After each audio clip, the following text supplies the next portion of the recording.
अब भारत चीन संबंधों से जुड़ी वो खबर जिसमें दो नए डेवलपमेंट को सुनकर ट्रंप को शॉक लग सकता है।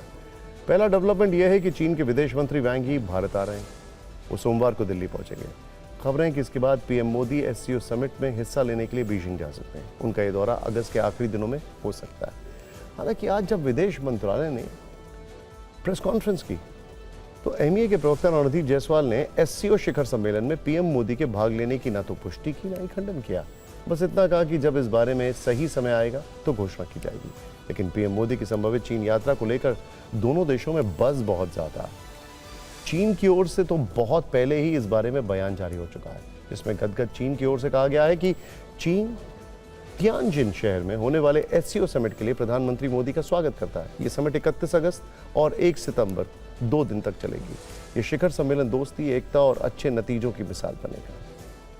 पीएम मोदी अगर चीन गए, जिसकी संभावना ज्यादा जताई जा रही है, तो वर्ष 2020 में गलवान हिंसा के बाद उनका पहला बीजिंग दौरा होगा। 11 वर्ष में प्रधानमंत्री रहते हुए उनका छठा बार चीन का दौरा होगा। पीएम मोदी आखिरी बार वर्ष 2018 में चीन गए थे। इस बार वो चीन जाएंगे तो एससीओ समिट में चीन के राष्ट्रपति शी जिनपिंग से भी मिल सकते हैं। जिनपिंग से उनकी आखिरी मुलाकात अक्टूबर 2024 में रूस के कजान शहर में हुई थी। उस समय ब्रिक्स समिट से अलग दोनों लीडर्स में द्विपक्षीय वार्ता भी हुई थी। तब से देखें तो 9 महीने बीतने को हैं। इस दौरान भारत और चीन के संबंधों में बहुत कुछ बदला है।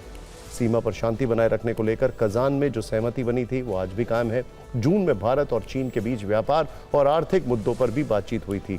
दोनों देश इस बात पर भी सहमत हुए हैं कि आपसी व्यापारिक सहयोग बढ़े और डायरेक्ट फ्लाइट्स दोबारा शुरू हों, जो कि गलवान हिंसा के बाद से ही बंद है। इस खास मुद्दे पर प्रगति भी हुई है।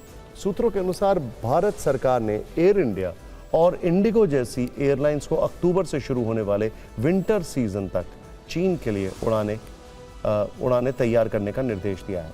ऐसा कहा जा रहा है कि दोनों देशों के बीच डायरेक्ट फ्लाइट सेवा शुरू करने की घोषणा भी इसी एससीओ समिट में हो सकती है। यह बड़ा कदम दोनों देशों के बीच पर्यटन, व्यापार और लोगों के बीच संपर्क को बढ़ावा देने के लिए उठाया जा रहा है।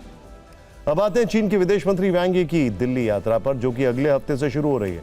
वो 18 अगस्त यानी कि सोमवार के दिन भारत आएंगे। यहाँ वो राष्ट्रीय सुरक्षा सलाहकार अजीत डोभाल से मिलेंगे।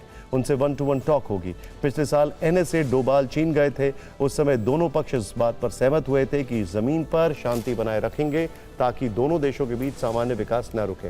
अब वांग यी की दिल्ली यात्रा उसी सिलसिले में अगला कदम है। ये माना भी जा रहा है कि दोनों की मुलाकात में बॉर्डर के मुद्दे पर बात हो सकती है। विदेश मंत्रालय ने इस बारे में विस्तार से बताया है।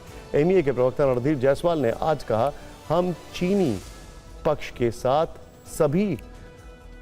सभी व्यापारिक मुद्दों, मार्गों, उत्तराखंड में लिपुलेख दर्रा, हिमाचल प्रदेश में शिपकीला दर्रा और सिक्किम में नाथुला दर्रा से सीमा व्यापार फिर से शुरू करने के लिए संपर्क में है। इस बारे में जब कोई अपडेट होगा तो देश को सूचित किया जाएगा। तो कुल मिलाकर देखें, भारत चीन पर आंख बंद करके भरोसा तो नहीं कर सकता है, लेकिन वैश्विक उठापटक के बीच चीन के साथ संबंधों में सुधार एक सकारात्मक संकेत है। टैरिफ युद्ध के बीच भारत चीन के संबंध में ये सभी डेवलपमेंट्स ट्रंप के लिए संकेतों में जवाब साबित हो सकते हैं।